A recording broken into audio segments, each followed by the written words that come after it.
Ladies and gentlemen, welcome back to the analysis of YOLENO TV. I hope you well from wherever you're watching this channel. Let us visit this development in court, a development where Gachagua presented a case there saying that he is no longer interested in the reinstatement.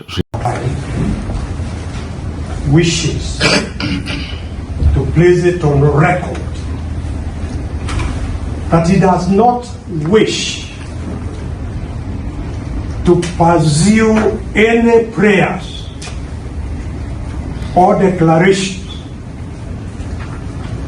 regarding his being reinstated to the office of Deputy President of the Republic of Kenya. Reinstatement as the Deputy President? No. Rigathi Gachagua maintained he is not interested in that position that was given to Kithure Kindiki, unfairly. According to him, he thinks Kithure Kindiki is there illegally. You see, I believe that so many Kenyans also believe that that is the case, that Kithure Kindiki was handed over that position illegally.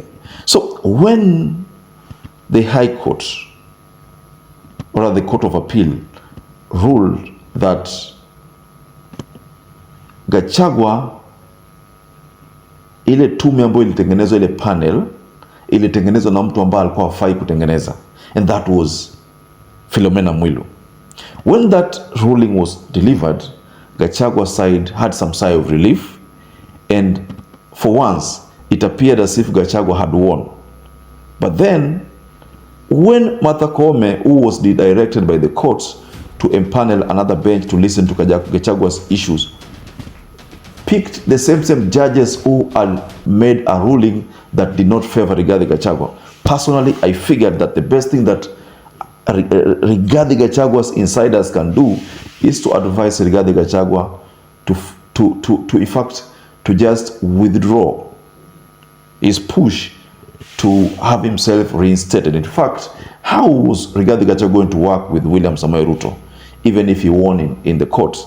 So the move by Rigathi to present his own version, saying that he is no longer interested in that position. I agree with Rigathi Gachagua 150%, because the kind of verdict that was going to come out of that panel, the same people, the same composition, the same lawyers who represented the government back then, the ruling that was going to come up out of that court, ni the same ruling, by the way. Hakuna venye wale majaji wangesema the initial decision tulikosea, kumbe liko tuseme hivi. There is no way that was going to happen.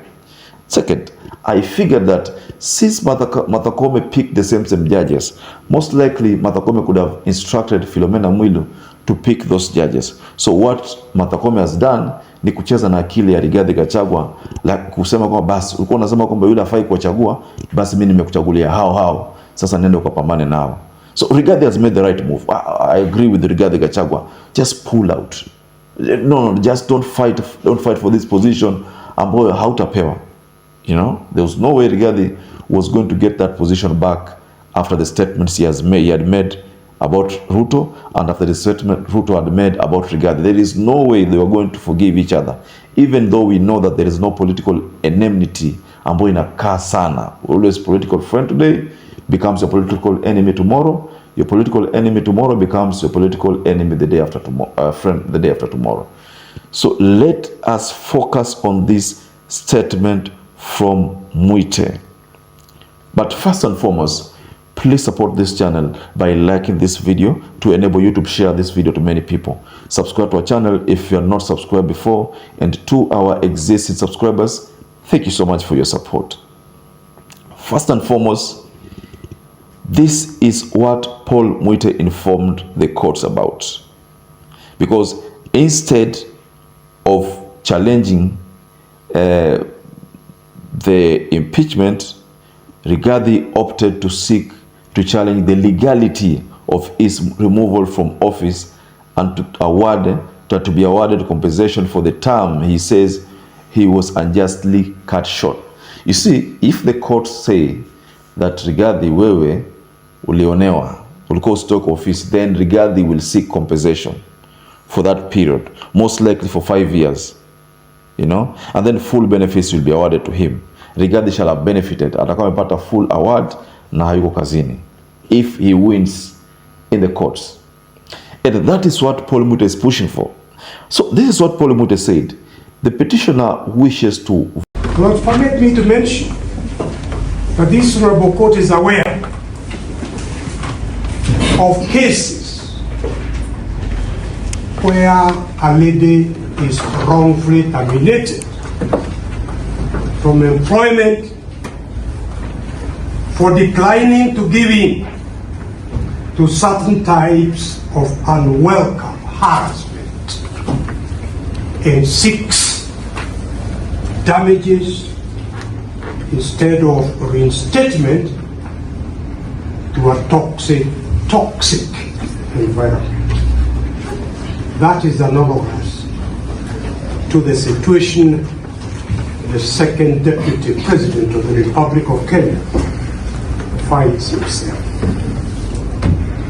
Number two, the petitioner wishes to vigorously challenge the legality and constitutionality of his impeachment and will be seeking to persuade this honorable court to accordingly set aside that impeachment. He will further seek to persuade this honorable court to grant him the emolument he would have earned had he served for the entire 5 years for which he had been elected by the Kenyan people, plus of course appropriate damages. It is therefore in this regard that he has abandoned those prayers, those declarations, that he seeks leave of this honorable court to amend his petition to reflect the new status, that he is not seeking reinstatement to that position. I thank you, my Lord, and your leadership. So what is happening here, I agree with the Rigathi Gachagua. I agree totally that haina haja. Why should he fight for a position ambao tayari imeenda? You know, removing Kithure Kindiki is not going to be easy. Kindiki pia sha enjoy hizo benefit. Anataka amalize term yake. It's not going to be easy. In fact, it's going to be messy. And Ruto doesn't want to work with Rigathi Gachagua. So Rigathi realizes that kwa sababu that is the case, there's no point. That's why it's okay for Paul MUITE to present such a petition. No point. There's no point for Rigathi Gachagua to work with William Ruto. That is a very good legal advice to Rigathi Gachagua. But you see, the courts said something here which is good if we go through. It said, leave is hereby granted to the petitioners to further amend their respective petitions if need be within 7 days from today. Leave is also granted to the respondents to further amend as the case may be their respective responses to the petition also within 7 days. So, taking into account the public interest issues in this matter in regard to the questions raised and the institution taken by parties towards an expedited determination of these petitions, all pending applications, if any, shall be heard together in the petitions. So, koti iliruhusu petitioner na respondents wakaenda waka-amend zile document zao, because now the plea sio kumtoa Kindiki. The plea ni kwamba Kindiki aendelee, lakini benefits za Rigathi zipewe, kwa sababu koti itakuwa imepata kwamba there was no legal basis ambayo iliweza kumtoa Rigathi Gachagua. Alitolewa unfairly. So basi kwa sababu tulio unfairly alipwe. Ni kama vile wewe umeenda ukafutwa kazi, alafu ukashinda kesi. Utalipwa ile muda wako, lakini hata kama utafanya kazi, lakini utalipwa. So Rigathi wants to be paid and he wants to enjoy the benefits which come as a result of him serving one term. Because when you serve more than half a term, you are considered to be someone who has served a whole term. So Rigathi wants all those to be taken into consideration, which is okay, ladies and gentlemen. I agree. Ladies and gentlemen, I personally agree 150%. But what do you think about this move by Rigathi to pull out? Hana haja na kazi. Do you think it's the right thing? Just go below in the comment section and tell us about your observation matters this development. So perhaps if you're watching this video and you've not subscribed, take 1 second and subscribe, like this video. Until you catch up again, stay safe and stay blessed.